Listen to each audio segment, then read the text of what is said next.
My name is Adrienne Rowe and I'm a member of the community groups who've organised this public meeting. I've been a resident of Twickenham for 24 years and with my husband Tony have run Arthur's on the Green restaurant for more than 15 years. This evening I'll be speaking about the Save Our Riverside exhibition and questionnaire. It seems obvious that the first step in deciding how such an important site in the centre of Twickenham should be redeveloped is to consult with the public, to ascertain the views of those living, working and visiting the area. The public's views and wishes should then be taken into consideration every step of the way. That is what consultation is all about. From February until June 2009, we held the Save Our Riverside exhibition at Arthur's by the River Cafe, displaying on banners a number of alternative schemes for the development of the site. We included the Council's development brief in order for comparisons to be made. We asked visitors to the exhibition to complete a questionnaire in order for their views to be recorded. This information will be given to the Secretary of State in due course to support a call-in. On the questionnaire was a list of elements which may be included in any future design, and the public were asked to state which they liked or disliked. They could tick as many boxes as they wished.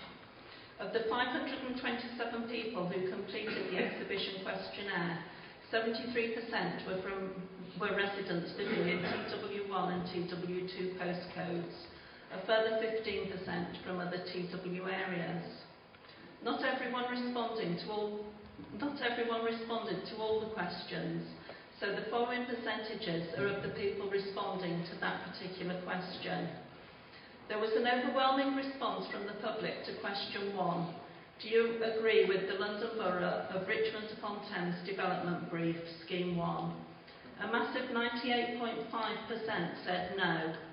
Only 8 people agreed with the Council's development brief. Question 2. Do you think the first step should be to bring this site into full public use? 97% said yes. Also of great importance were the responses to the various elements which the public would like to see on the Riverside site. 98% liked the retention of the existing playground, 98% the retention of the existing cafe. More than 99% liked community involvement, 95% sensory garden and walkway, 90% liked community markets, farmers markets, antiques, etc.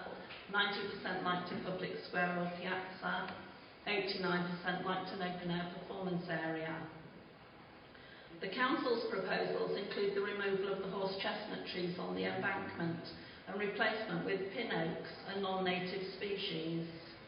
In contrast to this, 99% of the public who completed questionnaires want to retain the existing healthy trees.